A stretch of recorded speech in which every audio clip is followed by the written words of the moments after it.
أعوذ بالله من الشيطان الرجيم بسم الله الرحمن الرحيم وصلى الله على محمد وعلى آله الطيبين الطاهرين الذين أذهب الله عنهم الرجس وطهرهم تطهيرا اللهم صل على محمد وآل محمد ولعنة الدائمة الباقية على أعدائهم ومنكر فضائلهم وغاصب حقوقهم أجمعين من يوم عداوتهم إلى قيام يوم الدين أما بعد عباد الله أوصيكم ونفسي بتقوى الله فإن التقوى خير الزاد وبها المعاد وتنفع يوم لا ينفع فيه مال ولا بنون إلا من أتى الله بقلب سليم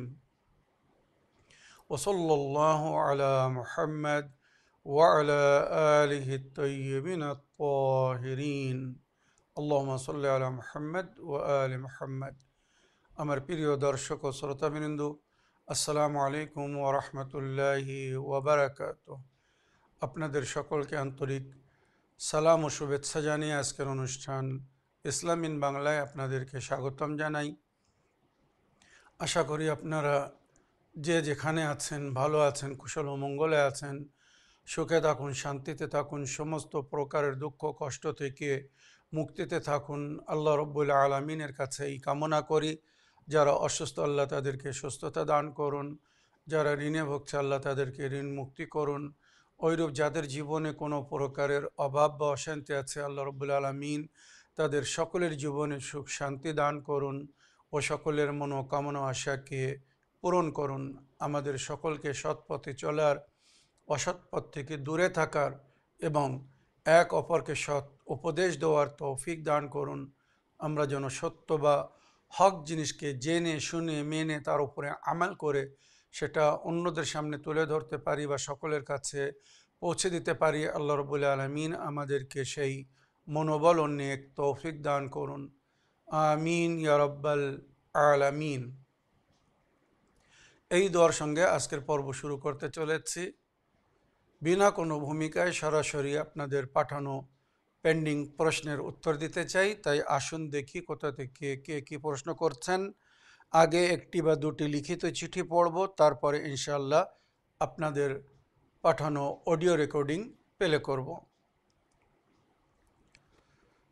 আসসালামু আলাইকুম ওয়া রাহমাতুল্লাহি ওয়া বারাকাতুহু। হুজুর, আপনি কেমন আছেন? আশা করি আল্লাহর রহমতে ভালো আছেন। আল্লাহ পাক আপনাকে এবং আপনার পরিবারকে আহলে বাইত আলাইহিমুসসালামের ওসিলায় হেফাজতে রাখেন। আমিন ইয়া রাব্বাল আলামিন। হুজুর, আমার একটা প্রশ্ন। আমরা ছোটোবেলা থেকে শুনে আসছি যে মা হালিমার বুকের দুধ পান করে বড় হয়েছিলেন আমাদের প্রিয় নবী মুহাম্মদ মুস্তাফা সাল্লাল্লাহু আলাইহি ওয়া আলিহি ওয়াসাল্লাম। এই হাদিসটা কি সঠিক? দয়া করে জানাবেন। খুদা হাফিজ। ওয়ালাইকুম আসসালাম ওয়া রাহমাতুল্লাহি ওয়া বারাকাতুহু। আমার প্রিয় ভাই বা বোন, আপনি নিজের নাম ঠিকানা লেখেননি, তবে দোয়াতে স্মরণে রাখার জন্যে বা ভালো মন্দর খবর নেওয়ার জন্যে আপনাকে ধন্যবাদ জানাই। আপনি প্রশ্ন রেখেছেন বা আপনি জানতে চেয়েছেন যে জানাবে হালিমায়ে সাদিয়া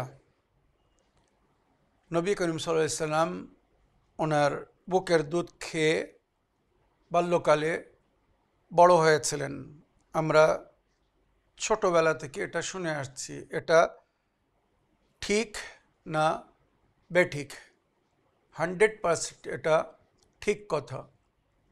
কিছু লোকেরা এ বিষয়ে দ্বিমত করেছে, অমত করেছে যে নবী করিম সাল্লাল্লাহু আলাইহি সাল্লাম এক মুশরিক বা কাফির নারীর দুধ পান করতে পারেন না।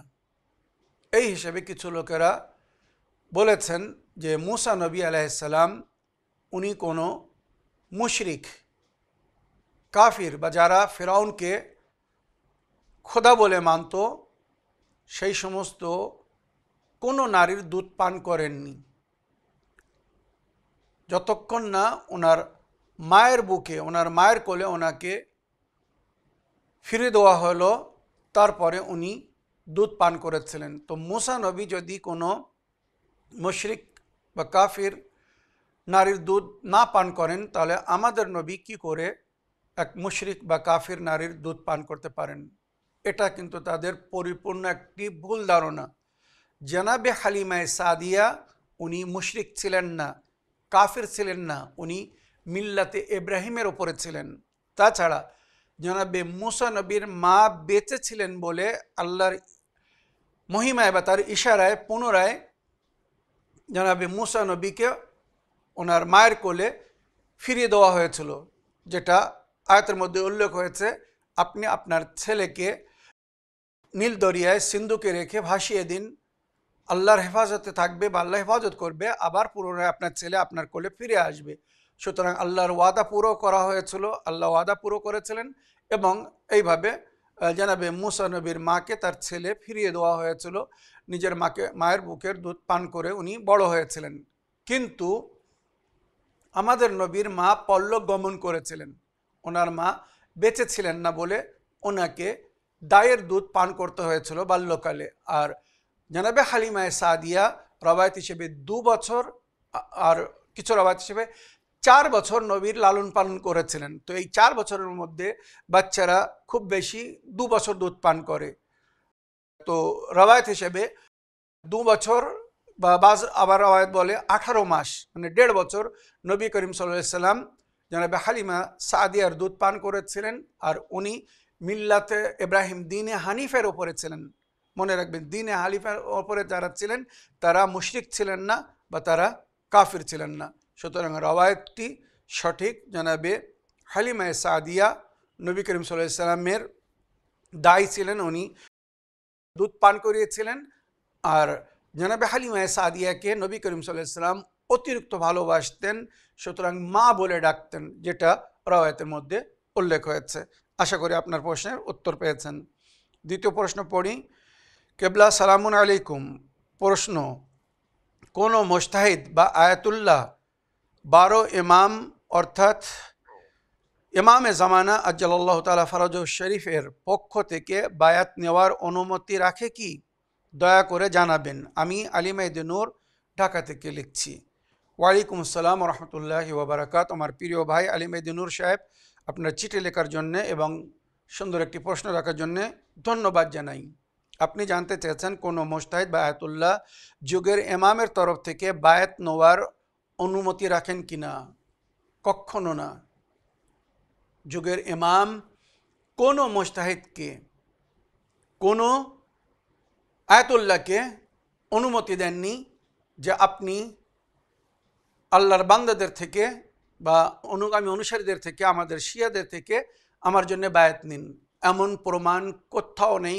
কোনো আয়াতুল্লাহকে, কোনো মুজতাহিদকে, যাদের আমরা এখন তাকলিদ করি, সরাসরি ইমামের তরফ থেকে চিঠি লিখে হোক বা সরাসরি সাক্ষাতের মাধ্যমে হোক, কাউকে এই ধরনের অনুমতি দেওয়া হয়নি। এটা শুধু আমাদের একটা বিশ্বাস বা কমন রওয়ায়াত হিসেবে, যেটা যুগের ইমাম নিজেই বলেছেন, ওয়া আম্মাল হাওয়াদিস ফারজিউ ইলা রুয়াতি আহাদিসিনা। যখন তোমাদের সামনে নতুন নতুন মাসলা মাসাইল আসবে, তো তোমরা আমাদের রাবি, যারা শরীয়তের পরিপূর্ণ জ্ঞান রাখেন, কোরআন ও হাদিসের থেকে অবগত, তাদের দিকে রুজু করবে মানে তাদের কাছে যাবে আর শরীয়তের মাসলা মাসাইল জিজ্ঞাসা করবে, সমস্যার সমাধান জিজ্ঞাসা করবে। তারা যেটা কোরআন ও হাদিস থেকে পুট আউট করে ফতোয়া বলুন বা পরামর্শ বলুন, যেটা দিবে সেটাকে ফলো করবে। এভাবে রওয়ায়াতে উল্লেখ হয়েছে। তো আমরা যে মুজতাহিদগণের তাকলিদ করি বা ওনাদের ফতোয়ার উপরে আমাল করি, ইমামে হাসান আসকারী আলাইহিস সালামের হাদিস, মান কানা মিনাল ফুকাহায়ে সাইলান লিনাফসি হাফিযান লিদীনি মুখালিফান আলা হাওয়া মুতিআন লিআমরি মাওলাহ ফালিল আওয়ামি আন ইউকাল্লিদুহু। মুজতাহিদদের মধ্যে ফুকাহ বা ফকিহ বলা হয় যারা ফিকহ শাস্ত্র সম্পর্কে পরিপূর্ণ জ্ঞান রাখেন, কোরআন ও হাদিস থেকে সমস্ত মাসলার উত্তর রাখেন। এদেরকে ফলো করতে বলা হয়েছে, এদের তাকলিদ করতে বলা হয়েছে। মান কানা মিনাল ফুকাহা সাইলাল লিনাফসি, যে ফাকি নিজের নাফসের হেফাজত করছে, মানে সমস্ত প্রকারের অন্যায় পাপ থেকে, গুনাহ থেকে নিজেকে বিরত রেখেছে, দূরে রেখেছে। হাফেজান লিদ্দীনে, যে নিজের দিনের হেফাজত করছে, মানে দিনের সমস্ত ফরজ বা নফল সুন্নতের উপরে পরিপূর্ণভাবে আমাল করছে, আর দিন যেগুলো মানা করছে সেখান থেকে সে বিরত থাকে, হারামের নিকটে যায় না, মকরু কাজও করে না। জেনে শুনে মনে রাখবেন, মান কানা মিনাল ফুকাহা সাইলান লিনাফসি হাফেজান লিদ্দীনে মুখালিফান আলা হাওয়া ও মুখালিফান লিহাওয়া, নিজের ইচ্ছা, মনো ইচ্ছার বিরোধিতা করে, মন চাচ্ছে কোনো ভুল অন্যায় করতে বা এমন কাজ করতে যে কাজকে আল্লাহ রসুল বা আহলে বাইত পছন্দ করেন না, মন চাচ্ছে, হাজার চাইলেও সে কাজ করবে না যে কাজ আল্লাহ পছন্দ করেন না, নবী পছন্দ করেন না, বা আহলে বাইত পছন্দ করেন না। মুখালিফান আলা হাওয়া মুতিআন লি আমরি মাওলা, সে নিজের মাওলার পরিপূর্ণভাবে ইতাআত করবে, আল্লাহ ও রসুল আহলে বাইতের পরিপূর্ণ কথা মেনে চলবে, কোনো কথায় আল্লাহ ও রসুল আহলে বাইতের বিরোধিতা করবে না। যদি এমন কোনো ফকিহ থাকে, তো ইমাম হাসান আসকারী আলাইহিস সালাম বলছেন, ফালিল আওয়ামে আইয়ুকাল্লিদুহু, সাধারণ মানুষকে অনিবার্য করা হয়েছে বা সাধারণ মানুষের জন্য এদের তাকলিদ করতে বলা হয়েছে, যার সম্পর্কে কোরআন বলছে ফাসআলু আহলা যিকরি ইন কুনতুম লা তা'লামুন, যা তোমরা জানো না তাদের কাছে জিজ্ঞাসা করো যারা জানে। তো এই হিসেবে আমাদের মুজতাহিদের তাকলিদ করতে বলা হয়েছে বা আমরা মুজতাহিদের তাকলিদ করি, কিন্তু এই সমস্ত মুজতাহিদের মধ্যে, আয়াতুল্লাহদের মধ্যে কারোর কাছে কোনো প্রমাণ নেই, কোনো লিখিত বা মৌখিক এমন প্রমাণ নেই যার মাধ্যমে প্রমাণ হবে যে ইমাম এনাকে অনুমতি দিয়েছেন শিয়াদের থেকে বায়াত নেওয়ার জন্যে বা অনুগামী অনুসারীদের থেকে বায়াত নেওয়ার জন্যে, মুমিনদের থেকে বায়াত নেওয়ার জন্যে। মনে রাখবেন, গড় মাসুম মাসুমের জায়গা নিতে পারেন না। হ্যাঁ, জানাবে মুসলিম ইবনে আকিলকে ইমাম হোসেন আলাইহিস সালাম যখন কুফায় পাঠিয়েছিলেন বায়াত নেওয়ার জন্যে, ইমাম হোসেন আলাইহিস সালামের জন্য বায়াত নেওয়ার জন্যে, তো ওখানে লিখিত চিঠি দিয়েছিলেন, প্রমাণ দিয়েছিলেন কুফিবাসীদের জন্যে, ওখানকার শিয়াদের জন্য, অনুগামী অনুসারীদের জন্যে, যে আমি মুসলিম ইবনে আকিলকে তোমাদের মাঝখানে আমার প্রতিনিধি করে পাঠাচ্ছি, আমার নায়েব বানিয়ে পাঠাচ্ছি। তোমরা যদি মুসলিমের হাতে আমার নিয়াত করে বায়াত করো, যে মুসলিমের হাতে বায়াত করছি ইমাম হোসেন আলাইহিস সালামের, মুসলিমের বায়াত না কিন্তু ইমাম হোসেন আলাইহিস সালামের বায়াত করছি, তো এটা তোমাদের বায়াত গণ্য হবে। সুতরাং লিখিত প্রমাণ দিয়েছিলেন যাতে কুফাবাসীরা বিশ্বাস করে। ওইরূপ কোনো প্রমাণ কোনো মুজতাহিদ বা আয়াতুল্লাহ বা মুফতির কাছে নেই যেটা প্রমাণ করবে যে ইমামের তরফ থেকে সরাসরি এনাকে এই ধরনের অনুমতি দেওয়া হয়েছে। আশা করি আপনার প্রশ্নের আপনি উত্তর পেয়েছেন। এবারে আসুন আপনাদের অডিও রেকর্ডিং প্লে করতে চাই, দেখি কোথা থেকে কে কি প্রশ্ন করছেন। প্রথম প্রশ্ন নিই। সালামুন আলাইকুম, ইসলাম ইন বাংলা।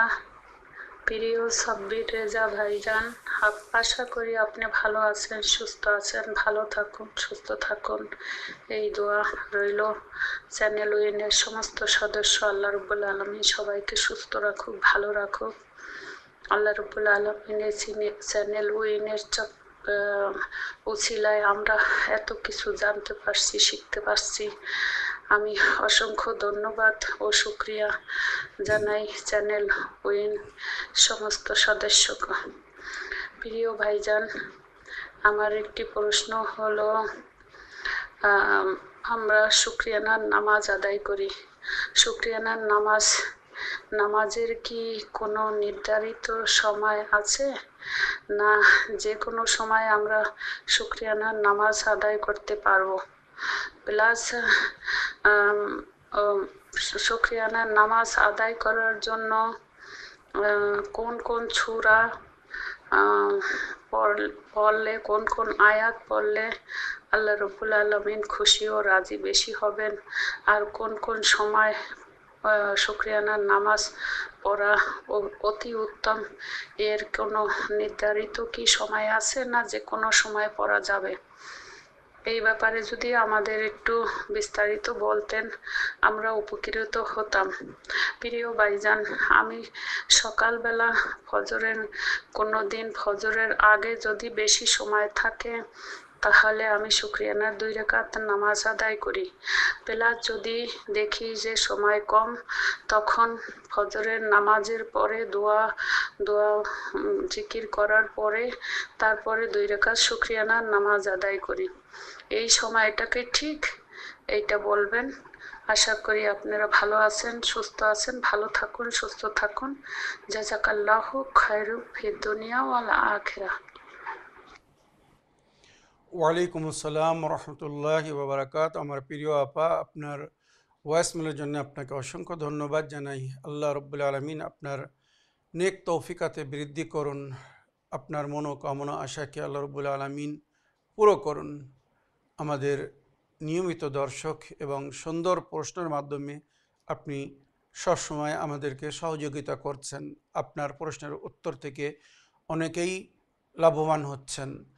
আমার প্রিয় আপামনি, শুকরানার নামাজ আপনি যে কোনো সময় পড়তে পারেন। ইমামে জাইনুল আবদিন আলাইহিস সালামের সম্পর্কে যেটা রওয়ায়াতে পাওয়া যায়, যখন কোনো নেয়ামত পেতেন সঙ্গে সঙ্গে শুকরের সেজদা করতেন, আর নইলে 2 রাকাত শুকরানার নামাজ পড়তেন। তো যখন কোনো নেয়ামত আমরা উপভোগ করি বা পাই বা নেয়ামত পেয়ে খুশি হই, তো আল্লাহর শুকর আদায় করলে আল্লাহ ওই নেয়ামতকে দ্বিগুণ করে দেন, বৃদ্ধি করে দেন, যেটা কোরআনের মধ্যে উল্লেখ হয়েছে, লাইন শাকারতুম লা আযিদান্নাকুম, যদি তোমরা আমাদের শুকর আদায় করো, আমার নেয়ামতের শুকর করো, আমি নেয়ামতকে বৃদ্ধি করে দেব। তো শুকর যে কোনো সময় আদায় করতে পারেন। তবে যেটা বাস্তবে আমি করে থাকি, অনেক সময় আমি তাহাজ্জুদ নামাজের পরে সকালবেলা ভোরের সময় সকালের নামাজের আগে যখন তাহাজ্জুদ নামাজ পড়ি, তাহাজ্জুদ নামাজ পড়ার পরে 2 রাকাত শুকরের নামাজ পড়ি, এই জন্যে যে আল্লাহ আমাকে এই নেক তৌফিক দান করেছেন, এত বড় তৌফিক দান করেছেন, আমি তাহাজ্জুদ নামাজ পড়তে পেরেছি। যে নামাজ পড়তে দেখে আল্লাহ খুশি হয়, গর্ব করে ওই বান্দাকে নিয়ে বা ওই বান্দাকে নিয়ে, যে সময় সবাই শুয়ে থাকে, ভোরের সময়, নিশিত রাত্রে, আরামের সময়, ওই সময় গভীর নিদ্রার মধ্যে থাকে, সবাই আরাম করে। ওই সময় কেউ যদি নিজের নিদ্রাকে, আরামকে, বিশ্রামকে ত্যাগ করে আল্লাহর উপাসনা বা ইবাদত করে, নামাজ পড়ে, তো আল্লাহ তখন ওই বান্দা বা বান্দিকে নিয়ে গর্ব করে, ফেরেশতাদেরকে বলে, দেখো আমার বান্দা আমাকে কত ভালোবাসে, আমার বান্দি আমাকে কত ভালোবাসে, নিজের প্রিয় নিদ্রাকে ত্যায্য করে আমার সঙ্গে কথা বলতে এসেছে। আসসালাতু মেরাজুল মুমিন, নামাজ মুমিনের মেরাজ। নবী যেমন কথা বলার জন্য মেরাজে গিয়েছিলেন আল্লাহর সঙ্গে, মুমিন যখন নামাজে দাঁড়ায় তো সে আল্লাহর সঙ্গে কথা বলে, যেটা মাওলা আলী আলাইহিস সালাম বলেছেন যে আমার যখন মন চায় আল্লাহর সঙ্গে কথা বলার, আমি নামাজ পড়ি। নামাজ পড়া মানে আল্লাহর সঙ্গে কথা বলা। আর যখন আমার ইচ্ছা হয় যে আমার আল্লাহ আমার সঙ্গে কথা বলুক, আমি তখন কোরআন পড়ি, কেননা কোরআনের ভাষায় আল্লাহ নিজের বান্দাদের সঙ্গে কথা বলেছে। তো আমার প্রিয় আপামনি, ভোরের নামাজের আগে, তাহাজ্জুদ নামাজের পরে শুকরানার নামাজ, ওই সময়টা উপাসনা বা ইবাদতের জন্য বিশেষ সময় বলা হয়েছে। ওই সময় শুকরানার নামাজ যদি কেউ পড়তে পারে অতি উত্তম। তবে অনিবার্য নয়, শুকরানার নামাজ আপনি সকালের নামাজের পরেও পড়তে পারেন, জোহর আসরের পরে পড়তে পারেন, যখন ফ্রি থাকবেন, মাগরিব এশার পরে, রাত্রে শোয়ার আগে শুকরানার নামাজ পড়ুন। হে আমার প্রতিপালক, সারাদিন সুন্দরভাবে কেটে গেছে, আজ আমার কোনো অসুবিধা হয়নি, কোনো ক্ষতি হয়নি, কোনো বালা মুসিবত আসেনি, এইভাবে সব কিছু আল্লাহর নিয়ামতকে স্মরণ করে 2 রাকাত নামাজের শুকরানা আদায় করুন। মনে রাখবেন আগামী দিন আজকের চেয়েও উত্তম হবে। তাছাড়া যেটা আমি অনেকবার বলেছি, রাত্রের শোয়ার আগে এশা নামাজের পরে কেউ যদি 2 রাকাত নামাজে মাগফিরাত পড়ে, এই নিয়ত করবে, হে আমার প্রতিপালক, আজ সারাদিন জেনে বা অজানায় আমি যা ভুল করেছি, খোদা না করুক যদি কেউ কোনো প্রকারের পাপ করে থাকে, তো আল্লাহ আজকের সারাদিনের আমার গুনাহকে ক্ষমা করে দিন। আজকের সারাদিনের গুনাহ থেকে তওবা করার জন্যে বা ক্ষমা পাওয়ার জন্য আমি 2 রাকাত নামাজ পড়িতেছি, কুরবাতান ইলাল্লাহ, আল্লাহু আকবার বলে সকালের নামাজের মতো 2 রাকাত নামাজ পড়বে। রওয়ায়াতে পাওয়া গেছে বা উল্লেখ হয়েছে, মাওলা আলী আলাইহিস সালাম নিজের শিয়াদেরকে শিক্ষা দেওয়ার জন্যে এই কথা বলেছিলেন যে যদি আমি 2 রাকাত নামাজ পড়ে আল্লাহর কাছে তওবা করার সুযোগ পাই, তো সেই দিনের গুনার আমার ভয় হয় না, বা আমি ভয় করি না। মানে খোদা না করুক আমার থেকে যদি কোনো গুনাহ হয়, তো তারপরে যদি আমি 2 রাকাত নামাজে তওবা, সালাতুত তওবা পড়ে আল্লাহর কাছে ক্ষমা চাওয়ার সুযোগ পাই, তো ওই গুনার জন্য আমার ভয় হয় না যে এই গুনার আমাকে সাজা পেতে হবে, শাস্তি পেতে হবে, কারণ আমি তওবা করে সেটাকে মুছে দেই। এগুলো ইমামরা নবীরা নিজের উম্মত বা বান্দাদেরকে, আল্লাহর বান্দাদেরকে বা নিজের অনুগামীদেরকে শিক্ষা দিয়েছেন।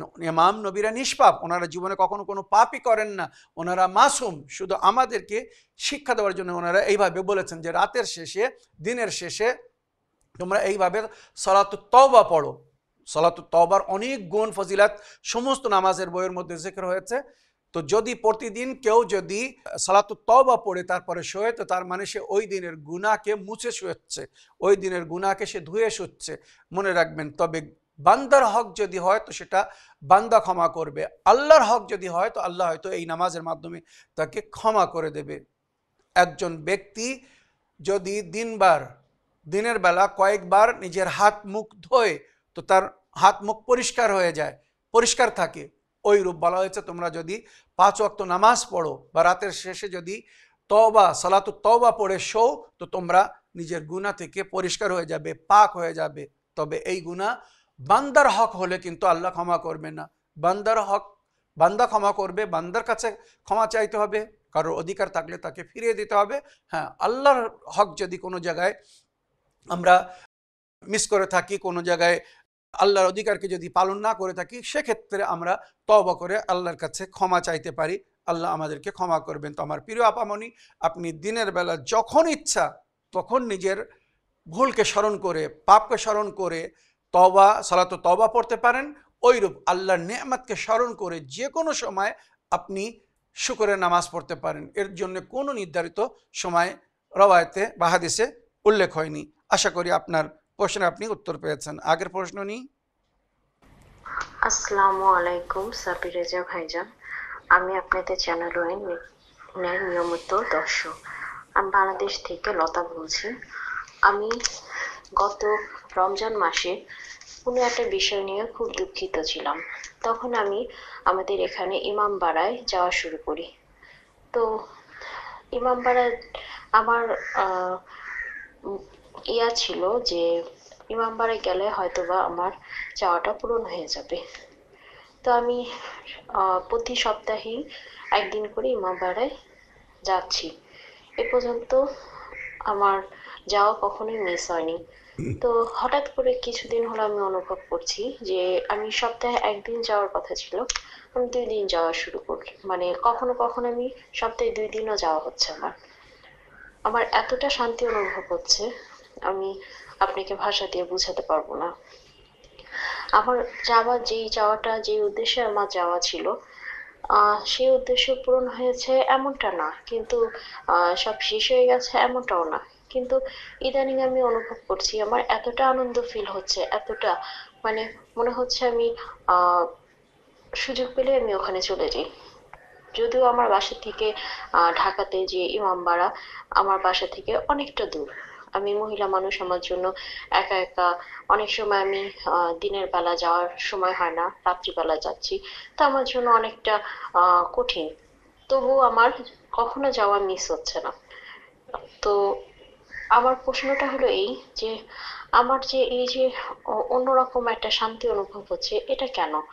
আর আমি যে উদ্দেশ্যে সেখানে যাচ্ছি, আমি জানি না আমার সে যাওয়া কতটা কি। তবে আমার বিশ্বাস মওলার দরবারে কেউ খালি হাতে ফিরে না। তো আপনি যদি আমাকে আমার ভালো লাগা, কেন আমার এতটা আনন্দ শান্তি অনুভব হচ্ছে, আপনি যদি আমাকে একটু বুঝিয়ে বলতেন, অনেক উপকৃত হতাম। আসসালামু আলাইকুম। ওয়ালাইকুম আসসালাম রহমতুল্লাহি ওয়া বারাকাতুহু। আমার প্রিয় বোন বা আপামনি, আপনাকে ভয়েসমেল করার জন্য অনেক অনেক ধন্যবাদ জানাই। এবং আপনাকে আমি একটি শুভ সংবাদ দিতে চাই। আপনার কথা শুনে যেটা আমি অনুভব করলাম বা বুঝতে পারলাম, অতি শীঘ্র আপনার উপরে আল্লাহর কৃপা হবে, বরং শুরু হয়ে গেছে। যেমন আপনি নিজেই বললেন, মাওলার দরবার থেকে কেউ নিরাশ ফিরে আসে না। হয়তো আপনি যে প্রবলেম, যে সমস্যা নিয়ে যাচ্ছেন, সেটা হয়তো সমাধান নাও হতে পারে, কিন্তু তার পরিবর্তে আপনি যেটা পেয়েছেন বা পাচ্ছেন বা পাবেন অনেক উত্তম হবে। যেটা রওয়ায়েতে উল্লেখ হয়েছে, ইমাম নবীরা বলেছেন, অনেক অনেক সময় আল্লাহ আমাদেরকে সেটা দেয় না যেটা আমরা চাই, বরং আল্লাহ আমাদেরকে সেটা দেয় যেটা আমাদের জন্যে মঙ্গল হয়, আমাদের জন্য ভালো হয়। আপনি যেটা চাচ্ছেন হয়তো সেটা আপনার জন্যে মঙ্গল নাও হতে পারে আল্লাহর নজরে। আপনার নজরে আপনি ঠিক ভাবছেন যেটা আমার জন্য খুব মঙ্গল, এটা যদি আমি পেয়ে যাই আমার মনোকামনা আশা পুরো হয়ে যাবে, আমার জীবন সাধন হয়ে যাবে, আমি খুব খুশি হব, আনন্দিত হব। কিন্তু আল্লাহর নজরে হয়তো সেটা নাও হতে পারে, হয়তো সেই জিনিস আপনার জন্যে পরবর্তী জন্য হানিকারক হতে পারে, কোনো অসুবিধাজনক হতে পারে। সুতরাং তার পরিবর্তে আল্লাহ যেটা আল্লাহ আপনাকে দিবেন হয়তো অতি উত্তম হবে। এই যে মনোশান্তি, এই যে আপনি আন্তরিক একটা শান্তির ফিল করছেন, পিস ফিল করছেন, এটা কিন্তু আল্লাহর বড় নেয়ামতের মধ্যে একটি নেয়ামত। অনেক ধনীরা আছে, অনেক গৃহস্থরা আছে, অনেক ধনবানরা আছে যারা এই শান্তি খুঁজে বেড়াচ্ছে। পয়সা আছে, জীবনে শান্তি নেই। বউ বাচ্চারা আছে, অনেক কিছু আছে, কিন্তু জীবনে শান্তি নেই। তো সুস্থতা এবং মানবিক শান্তি এটা আল্লাহর বড় নেয়ামত, যেটা আপনি উপভোগ করছেন বা ওখানে যে ফিল করছেন। আমার প্রিয় বোন, প্রিয় আপামনি, একটু ধৈর্য ধরুন আর ওই জিয়ারতকে কন্টিনিউ রাখুন। ইমামের দরবারে, আহলে বাইতের দরবারে কেউ নিরাশ হয় না। আহলে বাইতের দরবারে গিয়ে কেউ কখনো নিরাশ হয়নি। সুতরাং হয়তো যুগের ইমামের নজরে আপনি আছেন। যদি আপনি নেক মোমেনা, নেক নারী হয়ে থাকেন, ইমরাতুন সালেহার মধ্যে যদি আপনার গণ্য হয়, তো যুগের ইমামের নজর আপনার উপরে আছে। আশা করি তাড়াতাড়ি বা দেরিতে আপনার মনোকামনা আশা পুরো হবে। যেটা আপনি আশা করছেন ওটা যদি নাও হয়, তো অন্য কিছু এমন হবে যার সম্পর্কে কোরআন বলছে, ওয়ালা সাউফা ইউতিকা রাব্বুকা ফাতারদা। অতি শীঘ্র আপনার প্রতিপালক আপনাকে এমন কিছু দান করবেন যে আপনি তার থেকে রাজি হয়ে যাবেন, খুশি হয়ে যাবেন। আপনি এখন হয়তো সেটাকে না পেয়ে কষ্ট পাচ্ছেন, কিন্তু আল্লাহ আপনাকে এমন কিছু দেবে আপনি এই কষ্টকে ভুলে যাবেন। আশা করি আপনার প্রশ্নের আপনি উত্তর পেয়েছেন। শুকর করুন, নজর করুন, এই যে শান্তির অনুভব করছেন, আল্লাহ আপনার শুকরকে দেখে এই শান্তিকে বৃদ্ধি করে দেবে। নজর করুন, কারোর যেন নজর না লাগে আপনার উপরে। সুতরাং আশা করি আহলে বাইতের ওসিলায়, পঞ্জতন পাকের ওসিলায়, 12 ইমাম বা চেরদা মাসুমিন আলাইহিসসালামের ওসিলায় আপনার সমস্ত বৈধ জায়েজ হাজাত পুরো হবে, মনোকামনা আশা পুরো হবে। আপনাকে ধন্যবাদ জানাই ওয়াইসমেল করার জন্যে। আগের প্রশ্ন নিই। আসসালামু আলাইকুম রহমতুল্লাহি বারাকাতুহু। আমি নদিয়া জেলা থেকে বলছি, মাওলানা সাহেব। আমার বাড়ি শিমুলগাছি। আমার নাম রবিউল শেখ। আমার একটা প্রশ্ন ছিল যে আমি খুলনা শহরে যে কাজ করি, আমি হোটেল লাইনে কাজ করি এবং নামাজ ইবাদত ঠিকঠাক টাইম মতন করতে পারি না। এর জন্য কিছু ব্যাখ্যা বলে দিও, ভালো হবে। ওয়ালাইকুম আসসালাম রহমতুল্লাহি ওয়া বারাকাতুহু। আমার প্রিয় ভাই রবিউল শেখ, আল্লাহ রব্বুল আলামিন আপনার রুজিতে বৃদ্ধি করুন, আল্লাহ আপনার হায়াত বৃদ্ধি করুন, নেক তৌফিক দান করুন। আপনি পুনা শহরে হোটেল লাইনে কাজ করেন বলে আপনি সময় মতো নামাজ পড়তে পারেন না। শরিয়াতে বলা হয়েছে এমন কাজ করো না যে কাজ তোমাকে আল্লাহর উপাসনা বা ইবাদত থেকে বিরত রাখবে। যদি কোনো কাজ করতে গিয়ে নামাজ কাজা করতে হয়, তো শরীয়ত বলছে ওই কাজ করো না, ওই কাজ ছেড়ে দাও। রুজির মালিক আল্লাহ, আল্লাহ কোনো না কোনো পথ থেকে রুজি দিবে, জরিয়া তৈরি করে দেবে, ওসিলা করে দেবে। সুতরাং যদি ওখানে থেকে আপনাকে জেনে শুনে নামাজ কাজা করতে হয়, আপনি ওই কাজ ছেড়ে দিন। হ্যাঁ, কাজের মাঝখানে ইন্টারভেল হয়, সুযোগ করে যদি আপনি 10 মিনিট পান, 15 মিনিট পান, আপনি ওই সময় নামাজ পড়ে নিন, কোনো অসুবিধে নেই। তবে নামাজ কাজা করে যদি কোনো কাজ করতে হয়, এটা কিন্তু শরিয়াতে বৈধ নয়। আমি বহুবার বলেছি, নামাজের সময় হলে কাজকে বলুন আগে নামাজ পরে কাজ, আগে কাজ পরে নামাজ নয়, মনে রাখবেন। তো নামাজ কাজা করবেন না। নামাজ পড়লে আল্লাহ রুজিতে বরকত দান করেন। আল্লাহর খুশি বা আল্লাহর মর্জি যদি আপনি পেয়ে যান, আপনার জীবন সফল হয়ে যাবে, সমস্ত মনোকামনা আশা পুরো হয়ে যাবে। আল্লাহকে নারাজ করে বান্দাকে রাজি করতে গিয়ে আপনি কিন্তু নিজের ইহকাল ও পরকালকে হারাচ্ছেন।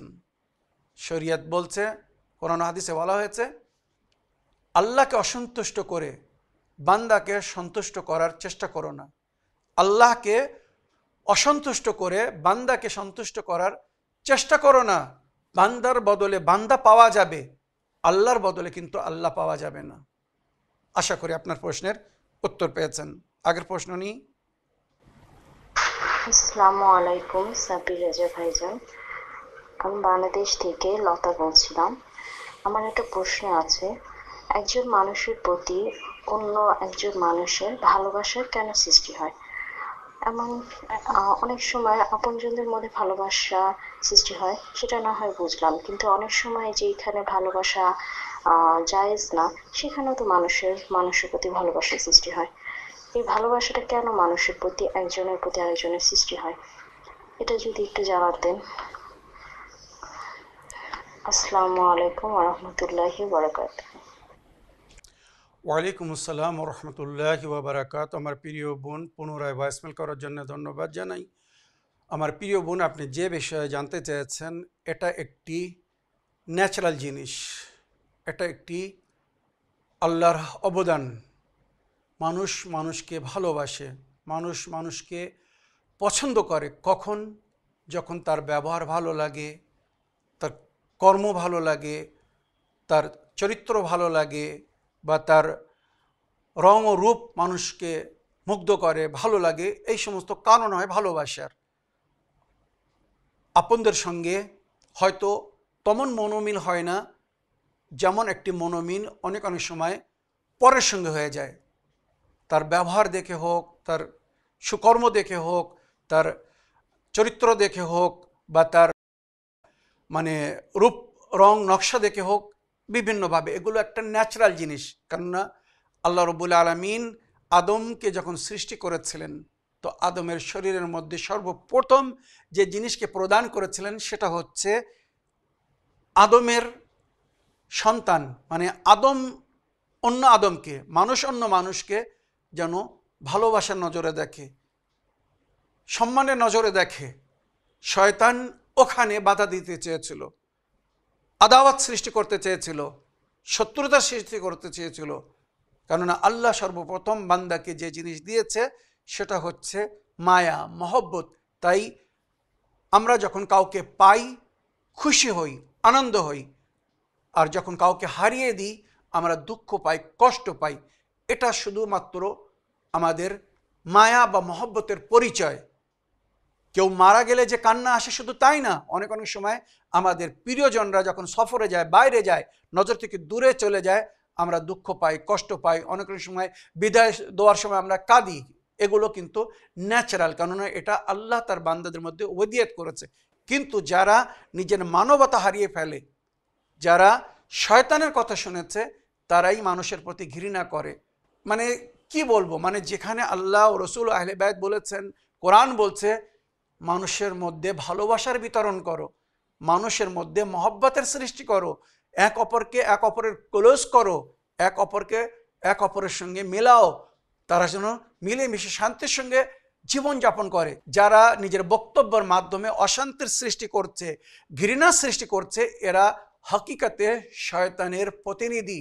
এরা বাস্তবে শয়তানের কাজ করছে, শয়তানের হয়ে কাজ করছে, শয়তানের নেতৃত্বে কাজ করছে। তারা যদি আল্লাহর নেতৃত্বে, আল্লাহর রসুলের নেতৃত্বে, আহলে বাইতের নেতৃত্বে কাজ করত, কখনো অশান্তির সৃষ্টি করতো না। আশা করি আপনার প্রশ্নের আপনি উত্তর পেয়েছেন। আপনি নিজেকে সৌভাগ্যবান মনে করুন যে আল্লাহ রাব্বুল আলামিন আপনার অন্তরকে পবিত্র পাক করেছেন, যে আপনি মানুষকে, সবাইকে শ্রদ্ধার নজরে দেখছেন, সম্মানের নজরে দেখছেন, বা মানুষের প্রতি একটি শ্রদ্ধা বা স্নেহ বা ভালোবাসা জাগে। এগুলো অন্তরের পবিত্রতার একটি নিশানি বা পরিচয়। তবে অবৈধ সম্পর্ক কিন্তু শয়তানের কাজ। শয়তান যখন ধোঁকা দিতে চায়, তো যেটা নূহ নবী আলাইহিস সালাম শয়তানকে জিজ্ঞাসা করেছিলেন, ইবলিসকে, তুমি আল্লাহর বান্দাদের নিকটতম, সবচেয়ে বেশি নিকটতম কখন হও? তখন শয়তান বলেছিল, যখন দুজন অপরিচিত নারী পুরুষ এক জায়গায় হয়, আমি সঙ্গে সঙ্গে সেখানে পৌঁছে যাই তাদেরকে গুনাহ বা পাপে লিপ্ত করার জন্য, হারামের মধ্যে লিপ্ত করার জন্য। তো এর থেকে বিরত থাকতে হবে। আশা করি আপনার প্রশ্নে আপনি উত্তর পেয়েছেন। আগের প্রশ্ন নিই। আসসালামু আলাইকুম সাব্বির রেজা ভাইজান। আমি বাংলাদেশ থেকে লতা বলছি। আমার একটা কোশ্চেন ছিল। আমি আমাদের এখানে ঢাকাতে ইমামবাড়ায় আহ, একটা জিনিস খেয়াল করলাম যে সেখানে যারা আহ, জিয়ারতে যায়, কিছু মানুষ আছে তারা ওখানে জিয়ারতে যায় এবং ইমামবাড়ার রওজার সামনে একটা বড় গেট আছে, সেখানে একটা তালা দেয়া থাকে, তালা, গেটে তালা থাকে। তো ইমামবাড়ার যে খাদেম থাকে, সে খাদেম সেই তালাটা এসে লক করে দেয়, দরজাটা লক করে দেয়। তারপরে চাবি ওই যারা জিয়ারতে আসে সবাইকে না, হয়তো বা তাদের কোনো নিয়ত থাকে, সেই তালাটা খুলে ওই গেট দিয়ে তারা বের হয়ে যায়। আমার কাছে ব্যাপারটা খুব আশ্চর্য লাগলো যে এটা কেন করে এবং কোন উদ্দেশ্যে, এটার কি কোনো বিশেষ কোনো আমল, কোনো প্রার্থনা কবুল হয় এরকম কিছু? আপনি যদি একটু বিস্তারিত জানাতেন। আসসালামু আলাইকুম ওয়া রাহমাতুল্লাহি ওয়া বারাকাতুহু। ওয়ালাইকুম আসসালাম রহমতুল্লাহ বাবরাকাত। আমার প্রিয় বোন বা আপামনি, আপনার ওয়াসমের জন্য ধন্যবাদ জানাই। আপনি যেটা বললেন এটা কোনো বিশেষ একটি ঘটনা বলে মনে হয় না। হয়তো খাদিম তার ডিউটি শেষ হয়ে যায়, সুতরাং সেই সময় সে চাবি দর্শক বা দর্শনকারীদের মধ্যে, জায়রিন যেখানে জিয়ারত করতে আসে তাদের মধ্যে কাউকে দিয়ে দেন যে আপনারা জিয়ারত করার পরে গেট খুলে চলে যাবেন আর এই চাবিটা অমুক জায়গায় রেখে যাবেন, কি অমুককে দিয়ে যাবেন। একটা সম্ভাবনা আমি বলছি, এটা হতে পারে। দ্বিতীয়, অনেক অনেক সময় কিছু জায়েররা, দর্শকরা আসে, তারা বলে আমরা নিরাবিলে যখন সবাই চলে যাবে নিশিত রাত্রে একা বসে কিছু মোনাজাত করতে চাই, কিছু দোয়া পড়তে চাই, কিছু আবেদন করতে চাই, বিশেষ প্রার্থনা থাকে, গভীর রাত্রে আমরা এখানে বলতে চাই। তো এমন একটা পরিস্থিতি হতে পারে, খাদিম সে নিজের বাড়িতে চলে যায়, তাদেরকে চাবি দিয়ে যায় যে আপনারা অনেক রাত পর্যন্ত থাকবেন, তো এই নেন চাবি, আপনাদের কাছে রেখে দিন, এই চাবি আমি সকালে এসে নিয়ে নেব, কি পরে এসে নিয়ে নেব, কি আপনি অমুককে দিয়ে দেবেন, অমুক যা দিয়ে দেন, এমন হতে পারে। যেটা আমি বললাম বা আমি বুঝলাম, নিরাবিলে তারা প্রার্থনা করার জন্যে, জিকির করার জন্যে বা দরবারে দাবি করার জন্য হয়তো এমন একটা চুক্তি করে, এটাও হতে পারে। তৃতীয় যেটা সম্ভাবনা হতে পারে সেটা হচ্ছে যে বিশেষ কোনো কেউ হয়তো কিছু পয়সা দিয়ে, উপহার দিয়ে, হাদিয়া দিয়ে বলে যে আমাকে এই চাবিটা দিয়ে দাও, আমি এখানে একটু অধিক সময় বসতে চাই, কেননা সমস্ত ইমাম বাড়ি বন্ধ হওয়ার একটা সময় থাকে, নির্ধারিত সময় থাকে, সেখানে বন্ধ হয়ে যায়, তো আমাকে একা বসতে দাও, আমি যেন এখানে একা বসে কিছু ইবাদত করতে পারি বা কিছু মনোকামনা আশা বলতে পারি। অনেক অনেক সময় কিছু মহিলারা আছে, যেটা সম্ভাবনা বলছি, তাদের শরীরে কোথাও কোনো এমন রোগ থাকে, সেই রোগ থেকে মুক্তি পাওয়ার জন্যে, যেমন জানাবে ফিতরুস ফেরিস্তা, যার ডানা পুড়ে গিয়েছিল, নবীর দরবারে এসেছিল ইমাম হোসেন আলাইহিস সালামের শুভ জন্মের অভিনন্দন জানানোর জন্যে। নবীকে বলল, আয় আল্লাহ নবী, আপনি দোয়া করে দিন, আপনি রহমতুল্লিল আলামিন হয়ে দুনিয়ায় এসেছেন, আপনি দোয়া করে দিন, আপনার দোয়ায় আল্লাহ আমাকে এই ডানা ফিরিয়ে দিক। নবী তখন বললেন, আয় ফিতরুস, তুমি তোমার এই ডানাকে, বাহুকে ইমাম হোসেন আলাইহিস সালামের দোলনার সঙ্গে স্পর্শ করো, সঙ্গে সঙ্গে তোমার ডানা তুমি ফিরে পাবে। সুতরাং নবীর কথা শুনে ফিতরুস, এই ঘটনা কিন্তু বিখ্যাত, বহু বইয়ের মধ্যে লেখা হয়েছে, নিজের ডানাকে ইমাম হোসেন আলাইহিস সালামের দোলনার সঙ্গে, যে দোলনায় উনি দোলা দুলছিলেন বাল্যকালে, স্পর্শ করেছে, যেই স্পর্শ করেছে সঙ্গে সঙ্গে ডানা ফিরে পেয়েছে। তো ওইরূপ কিছু মহিলারা আছে, সবার সামনে হয়তো নিজের শরীরের সেই অংশ থেকে কাপড় সরাতে পারে না, লজ্জাবোধ করে, বা শরীয়তে হিসাবে হয়তো ওই অংশগুলো খোলা যায় না, তো এরা হয়তো খাদিমের কাছ থেকে চাবি নেয় যে আমি রাতের অন্ধকারে শেষের সময় আমি আমার এই শরীরে মনে করেন এখানে ব্যথা আছে, এখানে জোড়ে ব্যথা আছে, কোনো কষ্ট আছে, আমি এটা একটু এই তাজিয়ার সঙ্গে, এই জারির সঙ্গে মাস করতে চাই। কাপড়ের উপর থেকেও মাস করতে পারে, কোনো অসুবিধে নেই, যেটাগুলো আমরা মানে অরিজিনাল রওজায় দেখেছি, ইমামদের রওজায় বা পবিত্র আস্তানায়। তো হয়তো এমন ধরনের একটা সম্ভাবনা বলছি, তারা নিজেকে স্পর্শ করার জন্য, ওই কষ্ট থেকে মুক্ত পাওয়ার জন্য হয়তো গভীর রাত্রে একা কিছু সময় থাকতেছে। তো এই ধরনের কিছু কথা হতে পারে, এটা বিশেষ অন্য কিছু না। সুতরাং এটা একটা ন্যাচারাল জিনিস। যদি আপনি এর ভেরিফিকেশন করতে চান তা আপনি সরাসরি একবার ওই খাদিমের সঙ্গে, সেবক বা ওখানে যে ডিউটিতে থাকে তার সঙ্গে একবার কথা বলতে পারেন। আশা করি ক্লিয়ার হয়ে যাবে। আমার প্রিয় বোন বা আপামনি, আশা করি আপনার প্রশ্নের আপনি উত্তর পেয়েছেন। আজকের এপিসোডের শেষ প্রশ্ন নিই। আসসালামু আলাইকুম সাবিরিজা ভাইজান, আপনি ভালো থাকুন, সুস্থ থাকুন, আল্লাহ রসুলের বিচার কামনা করি। আমি বীরভূম জেলা থেকে আঞ্জু বিবি বলছি।